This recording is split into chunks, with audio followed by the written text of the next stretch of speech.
Greece में इन दिनों भयानक आग लगी हुई है। यहाँ पर 2700 लोगों को रेस्क्यू किया गया है, जबकि 2 लोगों की मौत हो चुकी है और ग्रीस में 10% तक जंगल जलकर खाक हो चुके हैं। तो चलिए आज आपको खास रिपोर्ट में दिखाते हैं ग्रीस में आग का रौद्र रूप। ग्रीस का एविया द्वीप पिछले एक सप्ताह से धधक रहा है। यहाँ 3 अगस्त को जंगल में लगी आग आसपास के 141 गांवों में फैल चुकी है। आगजनी के बाद अब तक यहाँ 63 रेस्क्यू ऑपरेशन चलाकर 2700 लोगों को रेस्क्यू किया जा चुका है। 2 की मौत हुई है।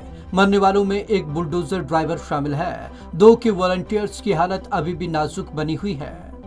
10% जंगल खाक।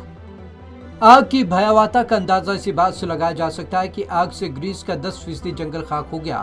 फायर फाइटर्स दिन रात आग बुझाने की कोशिश कर रहे हैं। आग की शुरुआत पेट्रास शहर के जंगलों से हुई थी और धीरे धीरे यह 141 गांवों तक पहुंच गई। इससे लोगों को घर छोड़कर भागने के लिए मजबूर होना पड़ा। रिपोर्ट के अनुसार आग लगने से अब तक 93,000 हेक्टेयर जंगल जल चुका है। इसका ग्रीस के इकोसिस्टम पर बुरा असर पड़ना तय है। प्राचीन ओलंपिया तक पहुंची आग। ग्रीस के दक्षिणी पेलोपोनीज प्रायद्वीप में प्राचीन ओलंपिया, फुकोडिया और एथेंस के उत्तर में मध्य यूनान में बड़े पैमाने पर आग लगी है। प्राचीन ओलंपिया में लगी आग प्राचीन स्थल से दूर चली गई है, लेकिन पूर्व की ओर बढ़ रही है, जिससे गांव के लिए खतरा बढ़ता जा रहा है। एथेंस के उत्तर में माउंट पारनीथा पर अब भी आग लगी हुई है, जो बीच बीच में भड़क जाती है। हालांकि दमकल सेवा के प्रवक्ता ने बताया कि इसे बुझाने के प्रयासों में सफलता मिलती दिख रही है।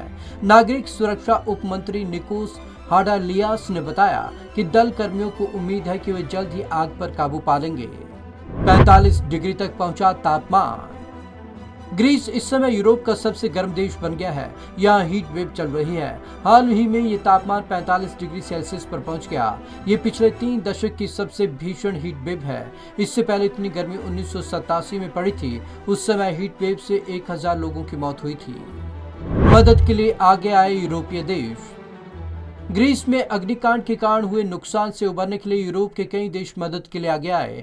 इनमें जर्मनी, अमेरिका, फ्रांस, साइप्रस, चेक Republic, Germany, Kuwait, Israel, Moldova, Romania, Qatar, Serbia, Slovakia, United Kingdom, रूस और स्पेन शामिल हैं। ग्रीस के प्रधानमंत्री कैरिकोस ने कहा कि वे उन लोगों का दर्द समझते हैं जिनकी आंखों के सामने उनका घर चल गया। ग्रीस सरकार ने 4300 करोड़ यानी कि 587 मिलियन अमेरिकी डॉलर का राहत पैकेज जारी किया है।